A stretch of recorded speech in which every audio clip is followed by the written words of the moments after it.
तो दोस्तों, अगर आप भी भगवान को सिर्फ इसलिए मानते हो कि लोग मानते हैं या कभी एक प्रार्थना विश किया था तो वो पूरा हो गया, तो कॉन्ग्रेचुलेशन, आप भी अंधभक्त की कैटेगरी में आते हो। तो हाल ही में मेरे कुछ दोस्तों ने ये गर्व के साथ कहा है कि मैं अंधभक्त हूँ, मैं ये पार्टी को सपोर्ट करता हूँ। उसके पहले ये जान लो कि आर्टिकल 17 क्या कहता है। इसी पुराने छुआछूत या अंधविश्वास के खिलाफ जो कानून बनाया गया है वो है आर्टिकल 17। तो आर्टिकल 17 साफ कहता है कि किसी भी इंसान को अछूत या उसके साथ भेदभाव करना अपराध है। ये संविधान का इकलौता ऐसा आर्टिकल है जो पूरी तरह से निरपेक्ष यानी एब्सोल्यूट है, या इसका कोई अपवाद एक्सेप्शन नहीं है। लेकिन दोस्तों, आज छुआछूत तो कम हुआ है, पर जो वैचारिक छुआछूत है वो बढ़ गया है और जो अंधविश्वास है वो बढ़ गया है।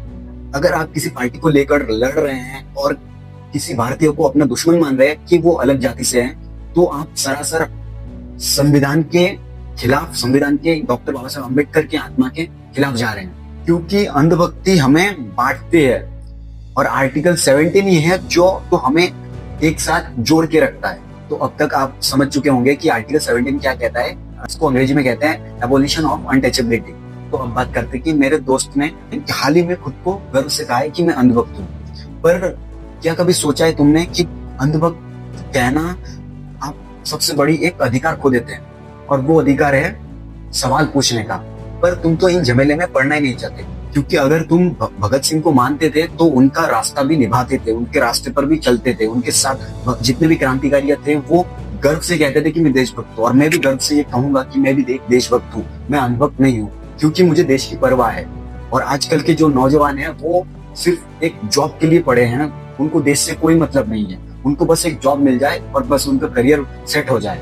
आजकल ये हो रहा है कि अगर कोई बाहर देश में रह के अपने देश के सवाल उठाता है, मुद्दा उठाता है, तो उसको अलग अलग नामों से बुलाया जाता है। पर आप लोग शायद भूल रहे हैं कि नेताजी सुभाष चंद्र बोस भी बाहर रह के आजाद हिंद फौज बनाए थे। तो यहाँ पे अंधविश्वास से हटना जरूरी है ताकि तुम लोग सवाल पूछ सको। अंधभक्ति अगर दिखाओगे तो देश कहाँ से कहाँ चला जाएगा।